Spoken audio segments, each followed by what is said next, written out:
1000 টাকা জোগাড় করে একটা কেটলি কিনুন আর কয়েকটা মাটির ভাঁড় নিন।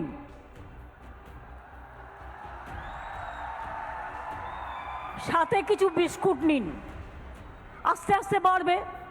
প্রথম দিন আপনি বিস্কুট নিলেন প্রথম সপ্তাহে, তারপরে সপ্তাহে মাকে বললেন মা একটু ঘুগনি তৈরি করে দাও, তারপরে সপ্তাহে একটু তেলে ভাজা করলেন,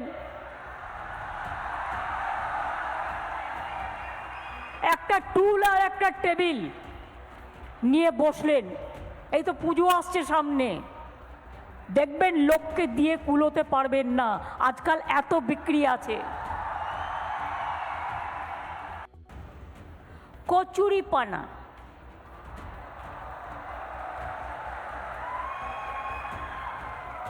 আপনারা কি জানেন কচুরি পানা দিয়ে এত সুন্দরভাবে সেটাকে শুকিয়ে ব্যাগ তৈরি করছে, বাজারে যাওয়ার ব্যাগ তৈরি করছে, খাবার থালা তৈরি করছে। আগে যে শালপাতার থালায় খাবার দিত ওই থালাতে খাবার দিচ্ছে। মাটির থালাও যেমন আছে, শালপাতারও আছে, কলা পাতারও আছে, তেমনি কচুরি পানার দিয়ে যে এত ভালো কাজ হতে পারে। বাচ্চাদের জন্য তুলোর পিলো ইউজ করে, মানে বালিশ। এই কাশফুল দিয়ে কত ভালো হতে পারে। এই কাশফুলগুলো আর তুলো মিশিয়ে দিয়ে একসাথে, যদি কাশফুলের সংখ্যাটা বেশি হয়ে যায়, এ তো তুলোর থেকে অনেক হালকা। ভাববেন এক একটা জিনিস আছে গ্রামগঞ্জে অনেক জায়গায় এখনো পড়ে আছে, যা দিয়ে আপনার ব্যবসা হতে পারে। আপনারাই বা গ্রামে গঞ্জে এই কাশফুলগুলো তুলে একটু আটা টাটা লাগিয়ে যাতে ঝরে না যায়, কত কি বেরিয়েছে আজকাল, এগুলো দিয়ে ফুলদানিতে ফুল রাখার ব্যবস্থা করতে পারেন। এই কাশফুল লোকে কিন্তু পছন্দ করে বাড়িতে রাখতে। মমতা বন্দ্যোপাধ্যায়ের কাছে শিল্প মানে এইটা কি? কোনো সেমিকন্ডাক্টরের কথা নেই, কোনো গাড়ি শিল্পের কথা নেই, কোনো আইটি হাবের কথা নেই।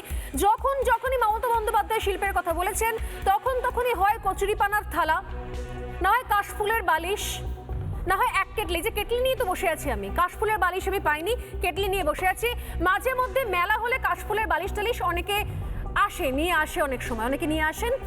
মেলা ফেলা হলে দেখতে পাওয়া যায়। এমনি দোকানে আপনি যান, কোনো শপিং মলে যান, গিয়ে বলুন যে আমি কাশফুলের বালিশ কিনবো, কিনতে পারবেন? আপনি বলুন যে আমি কচুরি পানার থালা কিনবো, কিনতে পারবেন? পারবেন না। অর্থাৎ এটাও হচ্ছে অদ্ভুত রকমের একটা সোনার পাথরবাড়ি টাইপের। যদি আমি এখান থেকে প্রশ্ন করি, মাননীয়া, কাশফুলের বালিশের কারখানাটা কোথায় আপনার? এই রাজ্যে আপনি তো এতবার ধরে কাশফুলের বালিশ বলেন, বিরোধী দলের অনেকে হেসে কুটোপাটি খায়। আপনার সো-কল্ড ইন্ডি জোটের পার্টনার যারা, তারাও এই রাজ্যে এসে আপনার বিরোধিতা করে হেসে কুটোপাটি খায়। কিন্তু ধরে নিলাম তর্কের খাতিরে এটা বিশাল বড় একটা শিল্প। সেই শিল্প হলেও এই রাজ্যে কটা কাশফুলের বালিশের কারখানা আপনি বানিয়েছেন? কটা বড় বড় শপিং মলে বড় বড় ব্র্যান্ডে কাশফুলের বালিশ আমি গিয়ে কিনতে পারবো? কচুরি পানার থালার আপনি কটা কারখানা বানিয়েছেন? কোন উত্তর আছে? উত্তর নেই, চাকরি নেই, রাজ্য দেনার দায় বিকিয়ে গেছে।